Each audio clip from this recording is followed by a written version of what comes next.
पारादीप रे बोलबम पाई पानी उठाइबा बेले अघटन पानी उठाउथबा बेले बुड़ी गला पुओ आ पुओ को उद्धार करने जे महानदी रे बुड़ी बापांकर मृत्यु।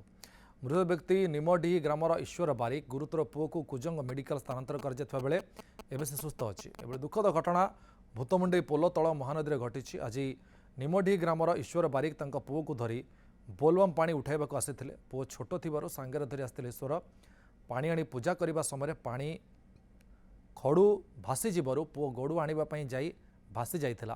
ताको उद्धार पाई ईश्वर नदी को डेई पड़ी पुओ को उद्धार करथिले मध्य निजे भासी जाइथिले। घटनास्थल अग्निशम विभाग पहुंची खोजाखोजी करबा परे ईश्वर मृतदेह उद्धार होईछि। कुजंग तहसीलदार घटनास्थल पहुंची उद्धार कार्य तदारख करथिले।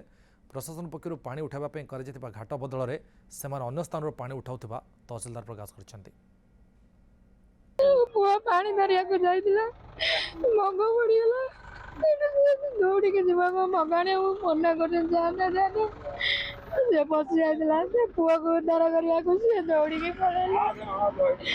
हमर बोलबम साथी माने पानी उठांती सेठी आमे सब प्रकार बैरिकेड अरेंजमेंट करिचु। पुलिस प्रेजेंस अछि सेठी आमे साइन बोर्ड सतर्क चेतावनी मध्य रखिचु।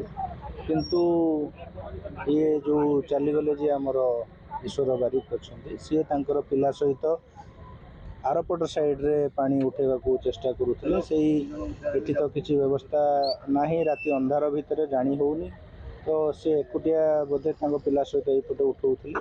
गोटे दुखद घटना रे तांकर से भासी गले। पिला को बंचई दैछंती से पिला को ठीक स्थान रे पहुंचई कि निजर तांकर भासी जाइथिले। तांको एबे फायर टीम को सूचना कला परे पुलिस प्रेजेंस से तांकर बॉडी को एबे उद्धार करा हेछि।